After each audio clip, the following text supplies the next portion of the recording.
Tyro, virtual threat, keystroke kill, identity hidden, I fulfill. Cyber assassin, that's my prowl. Codes in hand, you'll fall.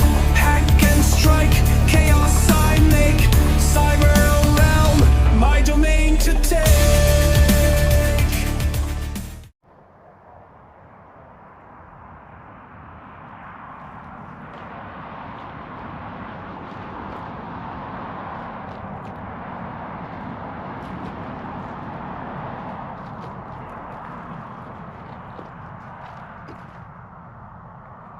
Sun's yet to come up over the mountain. It's rising. But this morning was there's no way I'm going back to sleep this morning. It was a 3 o'clock. Hello, I'm awake. Gave it a slight attempt to go back to sleep.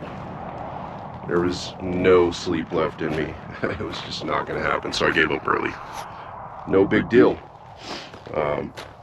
Got into aspects of what are the energies going on today instead of tossing and turning and trying to sleep, and quickly came to find that on this day, actually rather on this night tonight,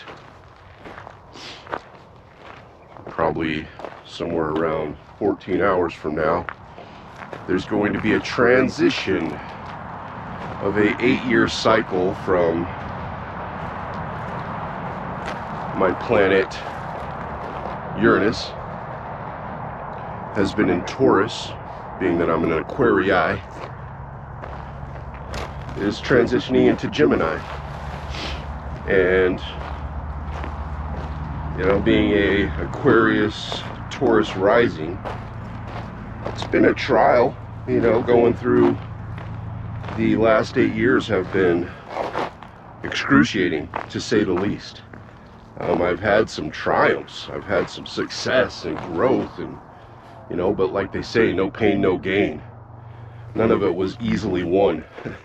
None of it was a, oh yay, that just fell into my lap kind of victory. It was all bumps and bruises and, you know, being selfless and getting, you know, punched in the face basically for being selfless over and over and over.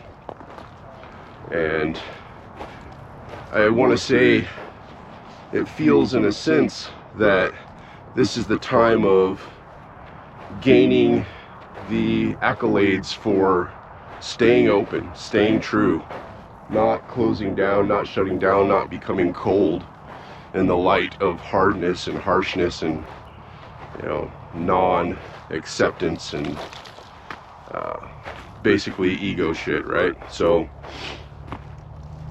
I've somehow remained to stay open and stay happy and still give and still love through life saying, I don't love you back. You know, I mean, not to say I don't have love in my life. I've got my kids, I've got my mom, I've got my family, I've got a few friends, you know, but I want to say on the greater whole, I've encountered more adversity than I have by far found kinship and likeness and, you know, a easy way forward to have relationships, whether it be, you know, just friendships, love ventures, you know, all these things have just been a bit rough for the last 8 years. And it had put me into a hermetic state where I just hermited away for quite some time. But I've been working my way out of the hermetic state. I've been waking up and forcing myself to have relationships and speak with people, meet new people. You know, this whole YouTube channel, it's only 8 months in, you know, it's a new venture for me. Sharing my love of nature and nurture and aspects of existence and spirituality and magic our own inner power that we all have, the greater consciousness that we all exist within. And with that being said, Aquarius entering with Gemini, right? Mercury and Uranus. 7 years, 8 years. This is going to be a new transition. Starts tonight. And let me tell you, I have felt that this morning. It's come to me early, probably because being so heavily aspect in both. Got a lot of Gemini in my chart. So I'm a very dualistic, you know, love you, hate you at the same time kind of person. But I am firmly born in February the 1st in Aquarius. And what that means is change and revolution. I mean, these things happen during the times of Uranus dominant aspects. These are the times that we've had our revolutionary wars, civil wars, world wars. But it also is a huge transformative time of technology and social consciousness and awakening. Huge social changes happen during these times. I foresee integration of AI and the human mind. I think we're coming into the, you know, cyberpunk era of humanity, where people are going to start merging with technology. You thought that hearing about biochips and these Neuralink and all of these things was just some fringe thing. Oh no, my friends, this is going to become the Great Divide, and it won't take long. I think it's going to light like fire and spread quick, and those who are partaking in it will quickly excel beyond and compartmentalize themselves due to their vast acceleration of capabilities of consciousness in certain areas. You know, consciousness as far as in the cyber realm, not so much spirituality.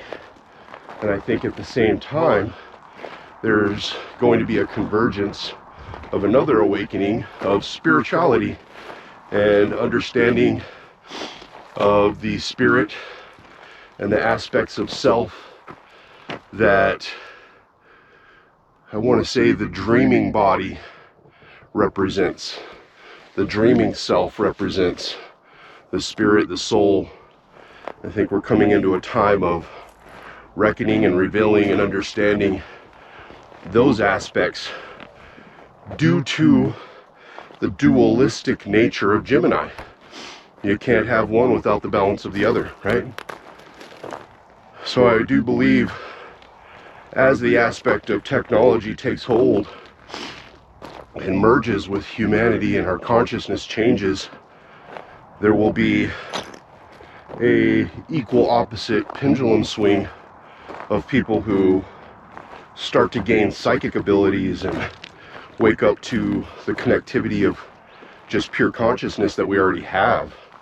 That in itself is something very much akin to technology, that it's biological, born-in innate capabilities that we have denied in ourselves as humans. So this awakening starts tonight, and a big portion of the symptoms of this awakening and this ascension is restlessness, racing thoughts. The mind is operating faster than the body can react. Too many thoughts, too many plans, not enough time. So many forces on the interior that want to move to the exterior, but you are only one, and you can't move in 5 directions at once. I think these are going to be some of the aspects that people are going to be waking up to and attempting to reconcile in their days and nights. Sleeplessness, restlessness. It's going to usher in a necessity of grounding, of purposefully meditating, getting out into nature, hiking, burning off that excess energy, you know. Can't sleep? Wake up at 3 o'clock in the morning, come out to the mountains with your little dog and hike a few miles in the hills. That'll burn some juice. That'll calm you down. You know, when you spend that energy and let your body burn, gain strength, and also reset. You know, when you walk, it is scientifically proven that just purely walking at a standard pace is one of the best exercises that a human body can receive. There's a pumping action that happens from the base of your foot that pumps blood through your body, which causes cleansing of your blood through your muscles and your kidneys and your liver. It forces circulation. Not only that, when you walk, it gives your mind time to unwind. That's why I like to do these videos, and I feel moved to free flow in my thoughts when I walk, because there is a constant newness to everything around me as I move through this physical plane. Everything's constantly changing from one step to the next. I feel like I'm in a different place, a different feeling, and it opens up the mind to ultimately run through the subconscious actions that may be sitting that need to be reconciled. The things that just rest because you have too many other priorities to let the little things be worked through. But when you have nothing better to do and you're walking around just allowing your thoughts to take a walk with you, it also affords you the ability to work through them, to feel the feelings, to question the things that happen in the day that you didn't have time to give a second thought during the day.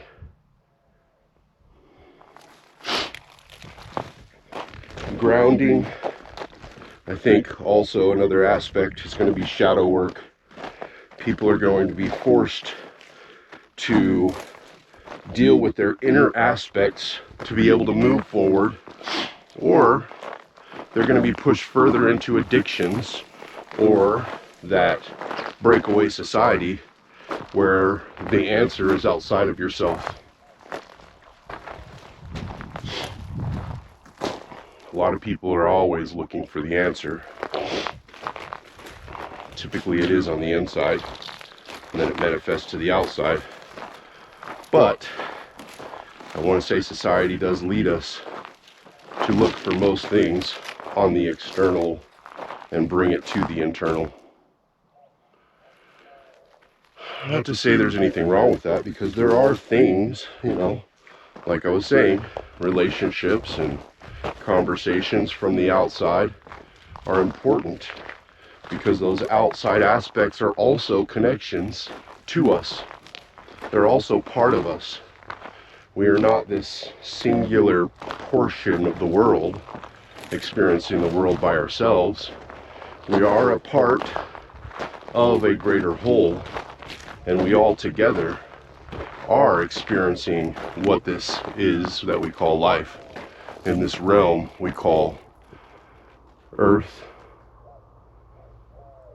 with all the other vast number of living things, including all these saguaros, the saguaro forest that I'm in here.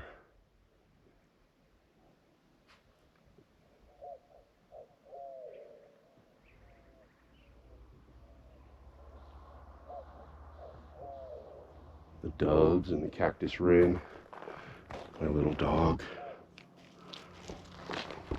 We're all enjoying this morning. I'm aware and open to the coming change, and I feel, in essence, a lot of what I've been getting into is a part of it. You know, I can't help but notice that I've been making these videos and finding these connections and having these conversations with people about psychedelics and, you know, the old shamanic remedies and medicines and the effects of them and the usage of them and the people who serve them, and the effects are coming to the awareness of greater consciousness. The greater mass of humanity is becoming aware of them, as our president, love him, hate him, whatever it is, has just released the stranglehold on being able to study the effects and the usage of psychedelics for opioid addiction, overcoming that, as well as helping soldiers and people with traumatic stress issues to overcome these problems by usage of psychedelic medicines. Wow. Right at the time that this has been my subject matter for the past 2 months. And then boom, this happens. I mean, that's powerful. It's inspiring. I've taken a small pause in my group meetings and stuff because just things weren't lining up, and I believe that when things need to be pushed, they need to be let go. If it doesn't flow, it doesn't go.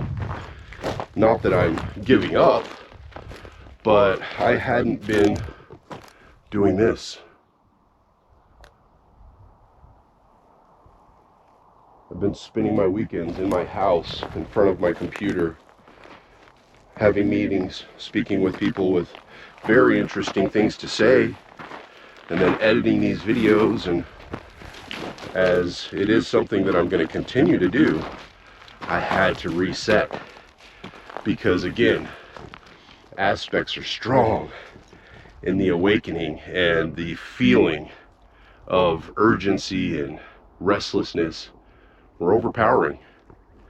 They were pushing me, making me feel unfulfilled, restless, like there's something missing in my life. Oh, it's not hard to see what that is. This is what was missing in my life. Coming out here, taking a walk with my little dog in the desert, checking out some rock outcroppings that I've never been to before, looking for stones, looking for jasper and opal and agate and crystals and all of the interesting metals, whether it be gold and silver. And there's just a lot to see, a lot to be found. And in the walking around, I get my exercise. I get my release of excess energy, which is important. Not a little bit. Massively.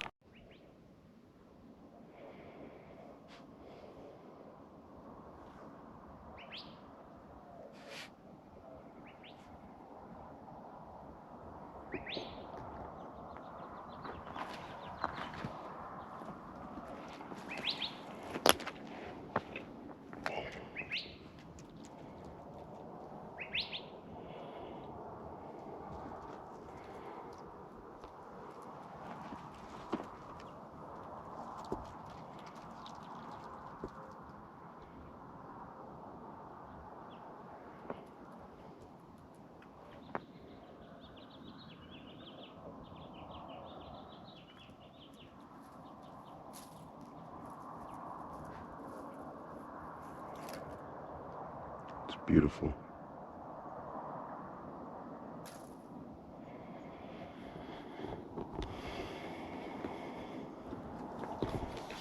I do enjoy this valley.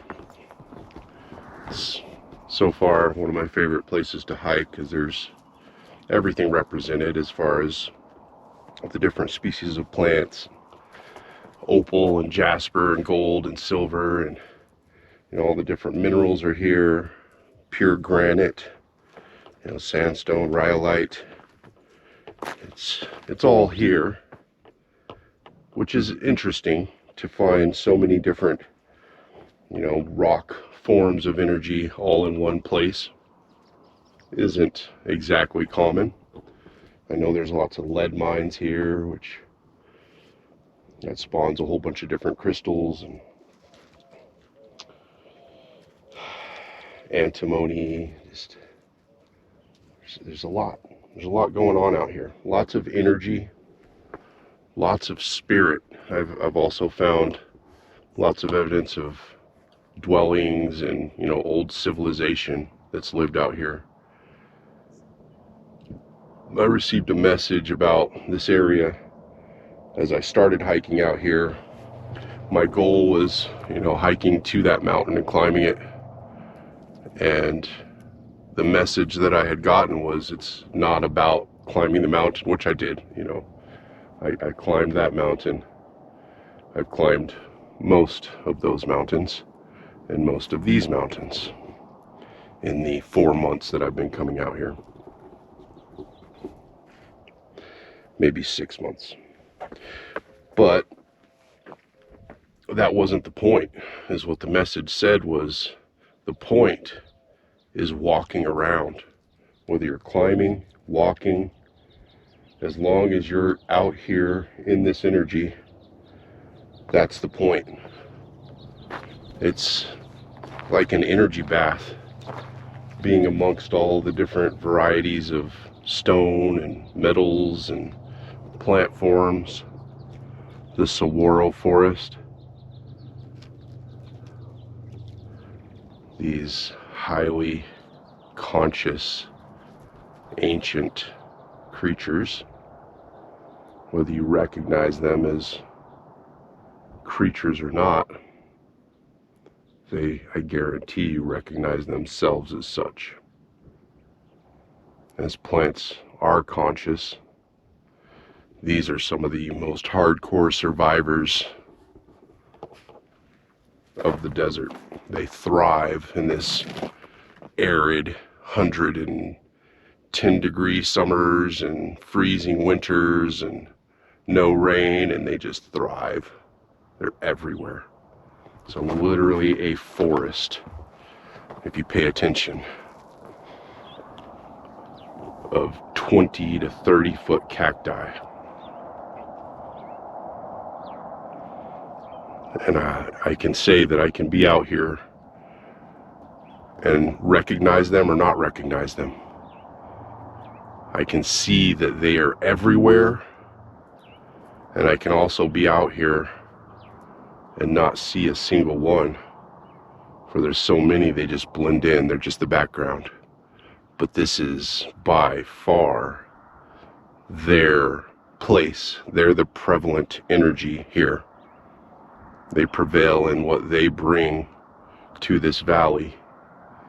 In their consciousness is the prevailing consciousness by far. These cactus towers. I like it when the wind is blowing and you can hear the wind whistling through all of their needles at once. It's a hiss. There's a hiss on the wind. It's interesting to hear.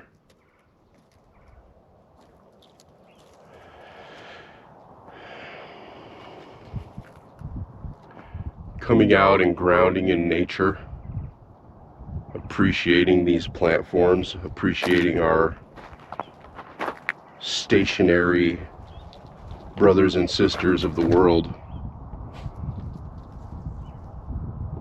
appreciating their existence and what they are. their steadfastness, their sturdiness, and their sovereignty, their need for nothing. They stay in one place, rooted in inhospitable. Hospitable ground is not easy to find in the desert, yet they thrive. And I just can't help but keep coming back to that point, is how hardy they are, how sturdy they are, what they endure and still thrive.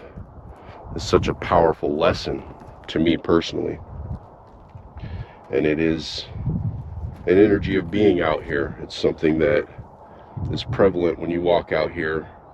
You can feel the steadfastness and the okayness of stillness. It isn't stagnation, it's just being. It's just being present and observing. And that is a huge part of life, is being an observer. That is our truest, strongest power that we have, is our power that we cause on reality as observers of it. We are also creators of it as we observe. And it's something that we fail to own, I want to say, as creators, as manifestors. I think a lot of us do not see ourselves as such. Man, that one's tall. It's almost eye level with me up on this 40-foot cliff.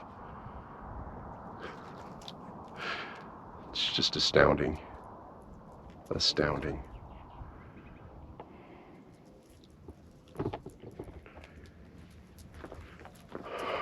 From an observer's point of view,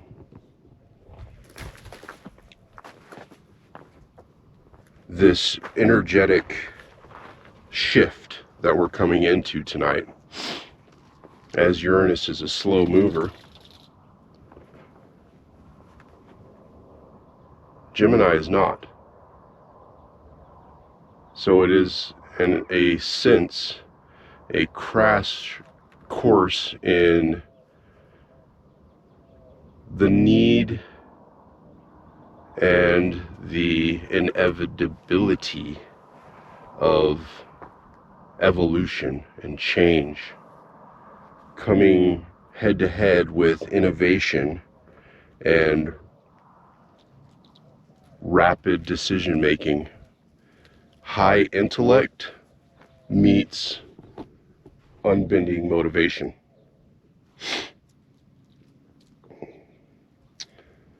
This is the energy we're moving into, and people are going to lose their minds. They always do. We're already poised for war, right? There's war going on all over the world. There's all these huge changes and decisions being made daily. There's these huge technological innovations happening daily. You know, I just can't keep up. And then some of these things get lost, you know, like so many crazy things have happened that just get swept under the rug, right? I mean, they literally came out on the news and said they cured cancer. I don't see people getting cured by cancer though, right? Cured of their cancer. Like, they have the cure, but where'd it go? Oh yeah, shh, that went quiet, you know? There are aliens, disclosures out there. Did they fully give us that evidence? Nope, shh. We're gonna give it, but we're not gonna show it. Like there's all this talk of disclosure, and proof is not being given. There's proof and evidence of technology, but the actual technology not being presented. I think we're on the edge of this breakthrough where it's just going to be a deluge of technology, change, and it's going to come at a price of divide and difference of not only opinions but faiths. You know, maybe this is where this new religion is born. You know, once you have technology entering into people's bodies and people are joining with the cyber world and becoming cyberpunk for real, then does that not open up the door for new consciousness, which it will inevitably lead to new religion, I believe. Whenever you have a new consciousness, a new way to see things and think about existence, and you open up capacitance for understanding. I mean, we can only hold so much in our minds right now, in our physical minds anyways, but we can connect to the greater consciousness pieces at a time. But does this open us up to have large scale connectivity, like upgrading to a multiple gig drive all of a sudden, where you can just access vast amounts of information all at once? And then when you can do that, do you all of a sudden understand everything differently? Does it boost your capabilities as a human? Come here, Deej. You are on the cliff. Come here. Come here. Back up away from the cliff, bud. It's crazy. That is another aspect of what I think is possible here, is that we could come to a place that, like Lawnmower Man, you know, you open up your capacitance for information, and that causes you to understand things in such a way that it expands your energetic capabilities, causing a merger between the mental and the spiritual world. And possibly the dream world is able to enter into the real world and merge as one. Maybe your capabilities of manifestation become possible in the material world outside of the dream world. I mean, we already have psychics, and we have precogs, we have, you know, people who have kinetic capabilities to move things and affect reality with their minds. We have people who are able to affect the world with their spirits. These are old school things that have always been, but when you start involving technology with the human being, the spirit and the mind, does that open up doors that were meant to stay closed? Maybe it's up to spirit to open these doors and to choose who has these capabilities, but then maybe this opens these doors and whoever chooses to open them.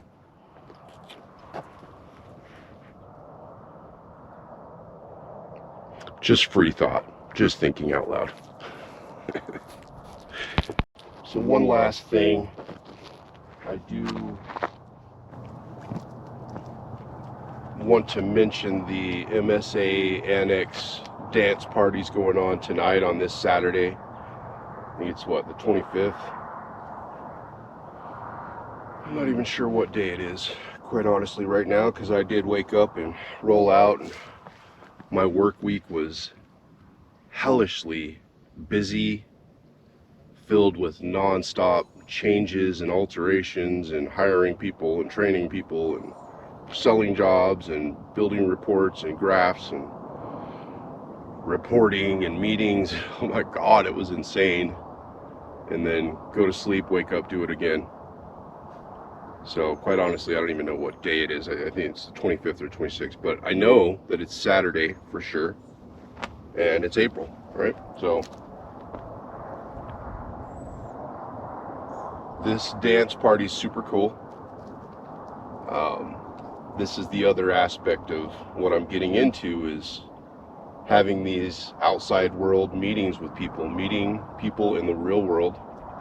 And, you know, you can share energy at a distance and whatnot, but meeting in the real world is where the doing gets done. And it's something that I was always into as a kid, you know, growing up, and all through my 20s. I was highly social. I hung out with my friends. I did a lot of stuff. I'd go out dancing all the time. And it's something I always loved to do. But like I said, I went through this illness. I ended up having an infection behind my eye and my head. where they had to do a surgery, and so I'm always sniffing because they literally hollowed out my skull, and I fought an infection for over 6 years, and it tried to kill me for 6 years, and I finally overcame it. But during that time, I relinquished my life. I gave up. I gave up on fun and this and that. I just dove into making gains in money and possessions and my home and my cars and my kids' lives, and getting their lives sorted out and making sure everybody's okay for when I go, because I figured I was on my way out. And I gave up on relationships as well. Come here. Because I really felt like it would be irresponsible to bond with someone when I knew I was going to die. And I just didn't want to put anybody through that.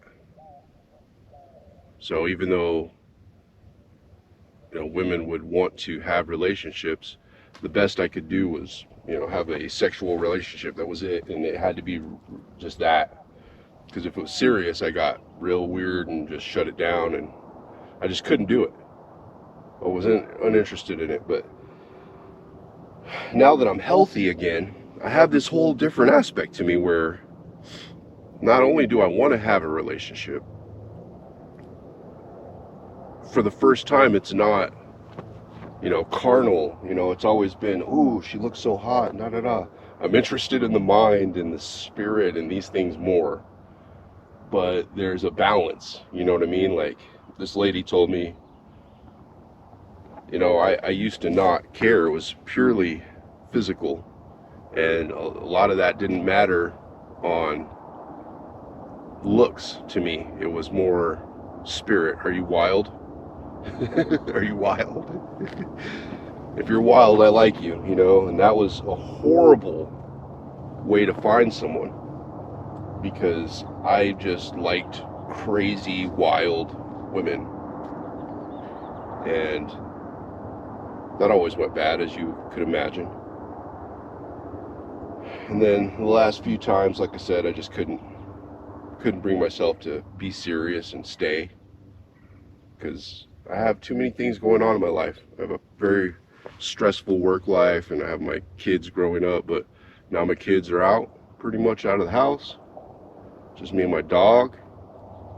And I'm coming to this point where I'm looking again, but not for the same thing that I ever have been. That's part of what this is, but it's also just a place for people to have fun, cut loose, enjoy some wild dance music, and have fun with other people that they don't know. Get out of the house, get out from in front of the TV, and move their body. You know what I mean? Like, get some movement in. You gotta pump the blood. If you don't, you lose your muscles, you lose your mental dump of all the matter that's sitting in your psyche that doesn't get worked out, just sits there stagnating and eats away at you. You have to get out, you have to exercise it. And a lot of times, speaking with strangers, that's where you're able to also work out some of your thoughts that you are hidden in your shadow, because you will reflect your shadow aspects on them, and then you see that in them, and if you're aware of it, you're able to work on it. So I want to say, not only from the aspect of singleness, but in the interest of connectivity with the greater humanity, get outside. Do something in front of other people instead of in front of your TV or your computer or your phone. Get out into the world and dance. It's good for you and it's fun. Yeah, so it'd be good to say where it is, right? So April the 25th from 6 to 10, and it is at 267 South Avenida del Convento.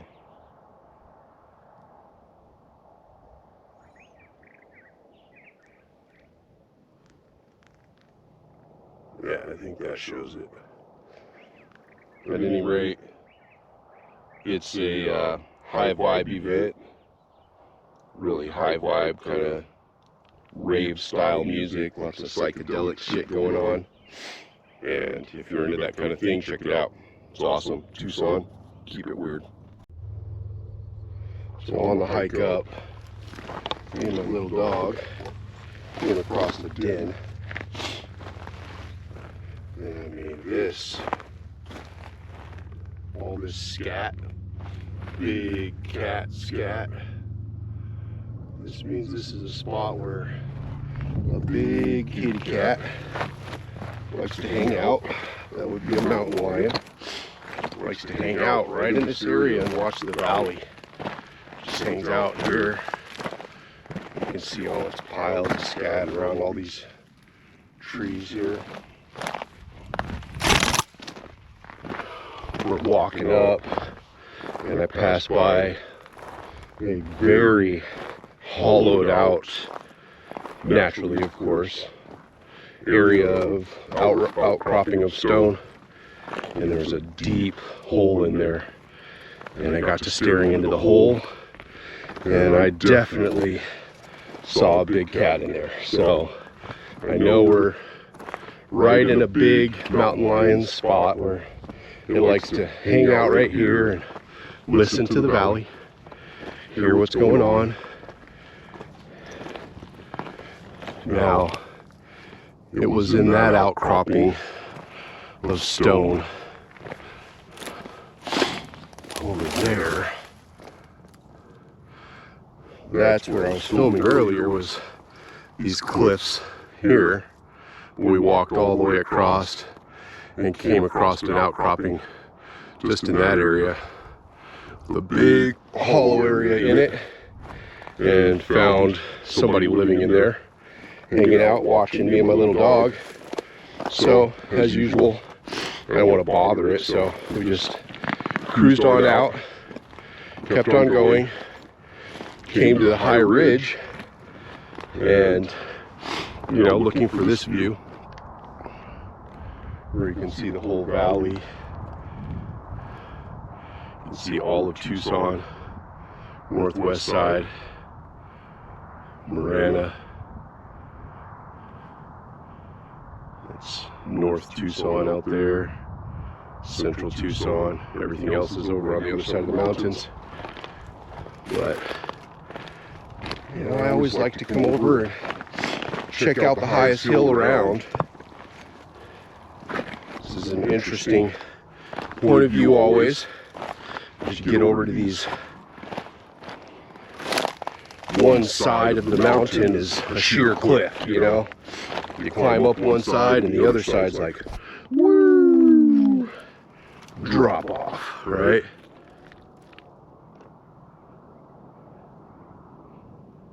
Coyotes in the distance.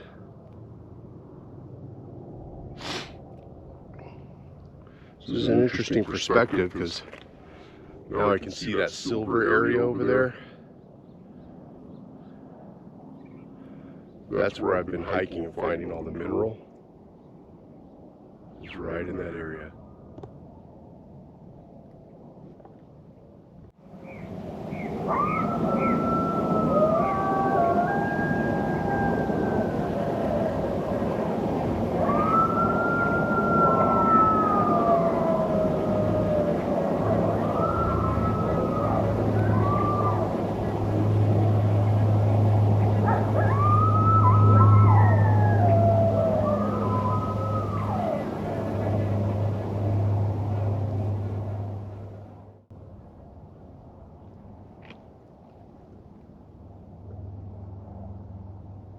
Coyotes being coyotes.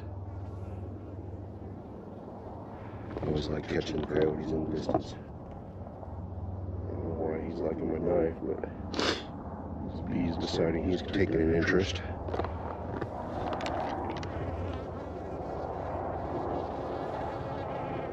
I prefer you went somewhere else, bee. I really do.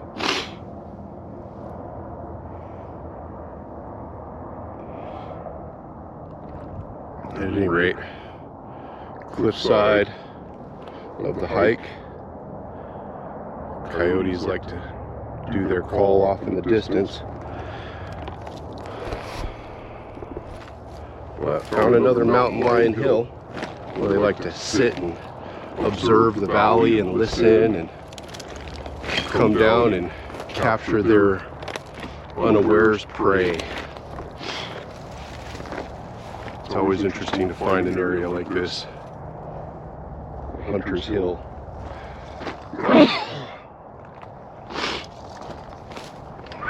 Got to look up the mountain lion's spiritual meaning. I keep running into them out here as far as where they hang out, where they live, where they sit and stalk and hunt. It's just something that I keep finding.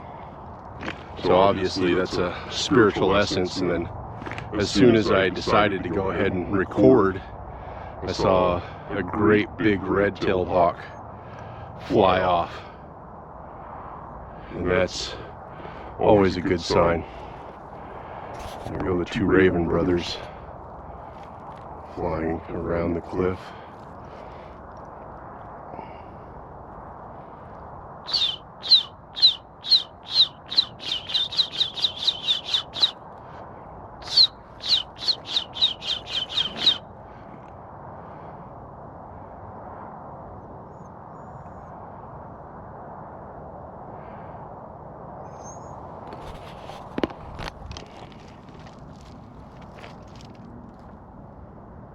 You having fun, Dag? Is he a hiking boy? He's a hiking boy? He's a big Dag? He's a big Dag that does hiking around here? And he likes it. He's up and down the hills, running, keeping up with that. He's a tough boy. He gets in the stickers, he plucks them out himself, and just keeps on going. He don't whine. Nothing. He just has fun. Because he's not in the house. He's out here in the mountains. Like a big boy hiking Dag, huh? Who's a big boy hiker? Who's a big boy hiker, Dag, huh? Who's my big boy? Yeah. He's a little Dag, but he's a good boy, and he's a big boy. Yeah, that's a happy Dag. And healthy too, huh? He's a happy, healthy boy. Because he gets to go for his hiking, he gets to go for his walks, and he loves it. He gets to smell mountain lions and bobcats and coyotes. And he don't care because he's with Dad. He knows he's safe, huh? He's not worried about it. He's not worried about it a bit. He'll get them. Ooh, he'll get them. Tell him. DJ, he'll get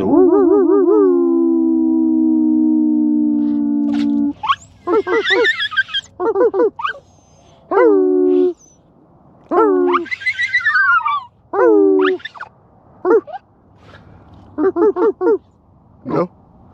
You don't have no howling in them?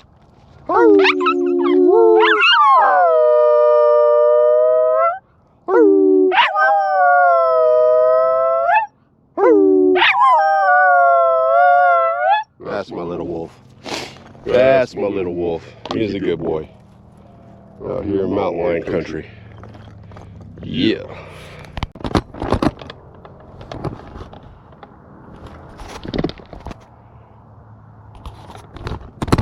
Spiritual essence of the mountain lion.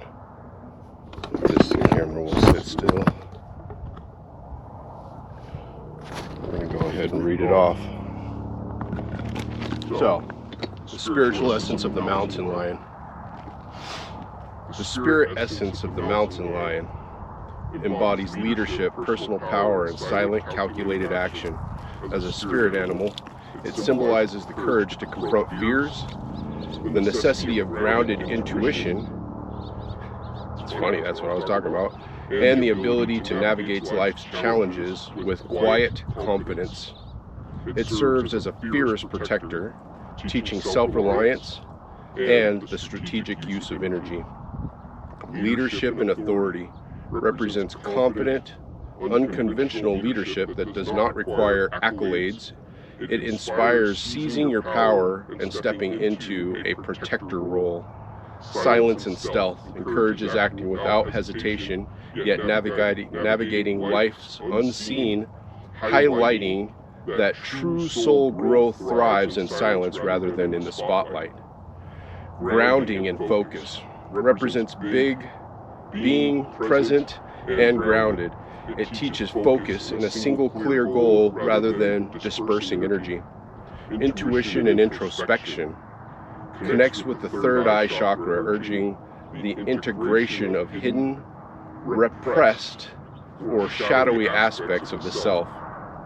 Protector and guide. In many Native American traditions, the mountain lion is a sacred guardian of the north, associated with hunting, healing, and navigating spiritual realms. Symbolic actions, a call to action. When the mountain lion appears, it signifies a time to act decisively and trust your instincts in a current struggle. Overcoming fear, it teaches standing firm in one's truth, acting with grace under pressure, and reclaiming personal power.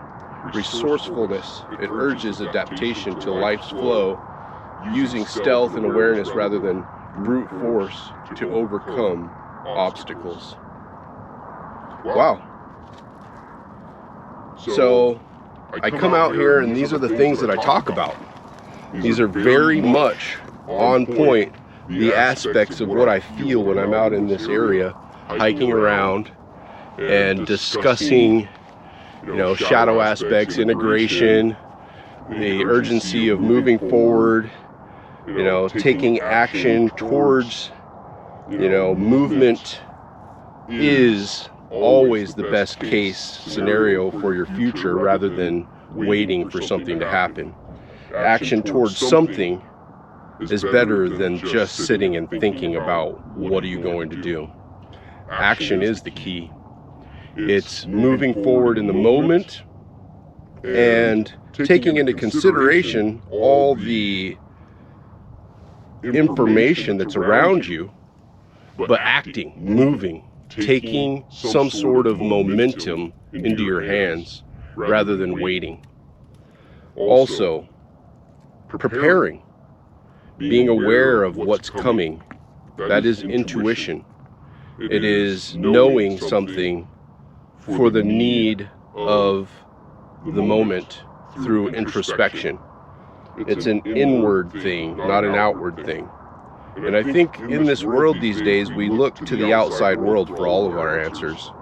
We seek it through Google, we seek it through others. Rarely do we just go quiet and go to the inside and meditate on things and think and allow the answers to come from within. We're always seeking it from without. And this is another aspect of what I think people are going to start finding is connectivity to spirit is where we find the truths of life. The real answers are found from spirit. The rest are only suppositions and questions that we've seemed to found the answers to, but are still uncertain of which or whether or not they are entirely true. Self-reliance. I like it. Being stealthy, but taking action. These are all the things that, shadowy aspects. They typically do hunt in the early or late hours or in the nighttime. And taking action through these shadow aspects and conquering your fears and moving towards what scares you rather than allowing it to steer you away from action, taking action. Because I've always come to subscribe to the belief that your success and the accomplishment of your goals that you want to achieve lies on the other side of what you fear. The things that you feel are inaccessible in your life lie on the other side of your inaction. Thought is only the first process in acquiring things. Action is where it happens.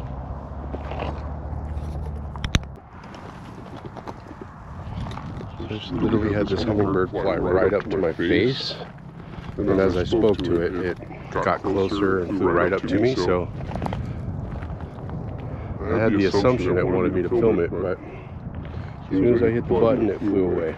So evidently that was just for me. But in the wild, I can't say I've had a hummingbird fly directly up to me after talking to it. Usually they'll fly by and be close, but then they take off. But as I started speaking to it, it turned, looked at me, and then flew right up to me and just sat there and hovered right in front of me. So that was very interesting, because I this morning saw some information about hummingbirds and something about they die every night or something like that, in essence. And evidently that's something I'm going to have to look into.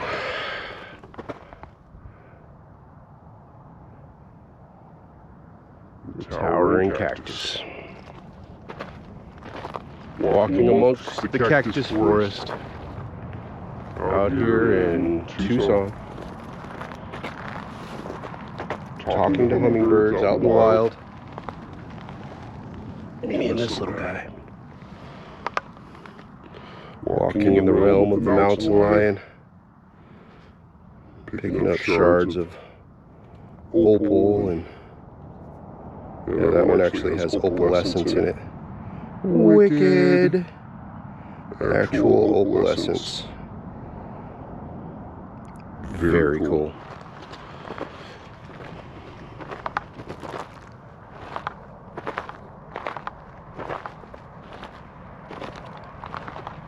Deep introspection. It's where the true essence of shadow work lies. It's in the going in and embodying and facing the parts of you that you typically stick in the dark.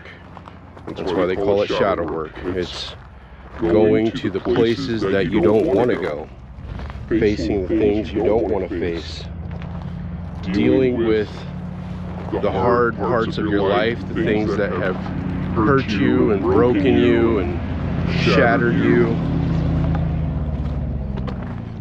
But in the embodiment of what those things have done, when you go through them and face them, there's power on the other side. There's strength in every lesson. Don't waste it. Don't pity yourself. Don't wallow in the why me. You can't change what has come to pass. The things that have happened have happened. And there's no turning back the hands of time. Except for in your mind. You can go back there and revisit those hard times, those hard lessons, those hard knocks, the things that have shattered and broke you in the past, and view them from your stronger self.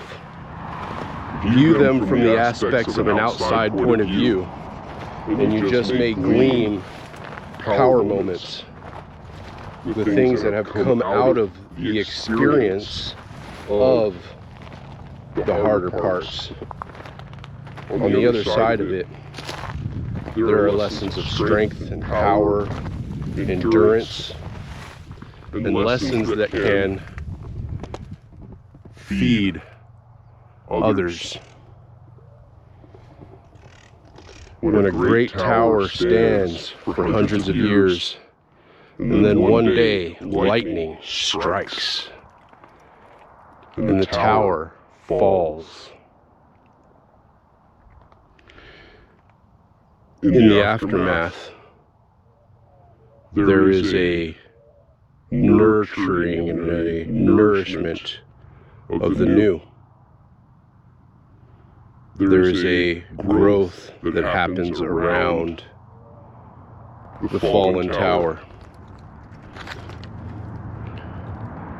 As the tumultuation feeds from its life and from its death, life is spawned and grows anew. something of a phoenix aspect to it, burning and springing anew from the ashes. There's obviously a hell of a lightning strike that occurred here, because it blew that guy to pieces. But then it looks like it also blew limbs off of this one. There must have been an arc that jumped and bam! Blew that arm off of that guy as well.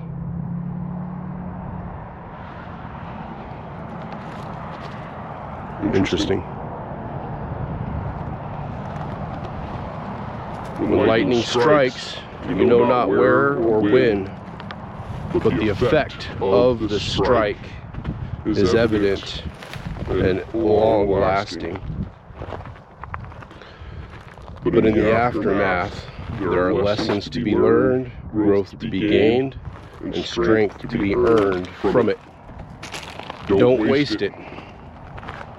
That is the wasteful part, is pity and denial and the failure to move through, hiding through substance abuse, hiding through shoving it into shadow aspect, and not dealing with it in the here and now, in the you. Yeah, it's ugly, yeah, it's painful, yeah, it hurts, it does, but not forever. It changes you, it shapes you, it turns you into a stronger being, an enlightened being, and when you are able to integrate your shadow aspects that are born of trials and tribulation, you become a better you, a stronger you. And in those moments when these horrible things happen, we often ask, why, God? Why have you let this happen to me? What was the point? How horrible must God be if He allows these horrible things to happen in the world? And I agree, 100%. I ask the same questions. But then at the same time, I turn and face it and allow it to be what it is, and try to glean the energetic expansion on the other side of it. Because life is not up to us, we're just living it. Like the lightning strike wasn't up to that tower of a cacti. But when it was blown apart, yes, it died, but it feeds all the smaller things around it. And who knows how many families of species have benefited from its end. Other plants, other animals.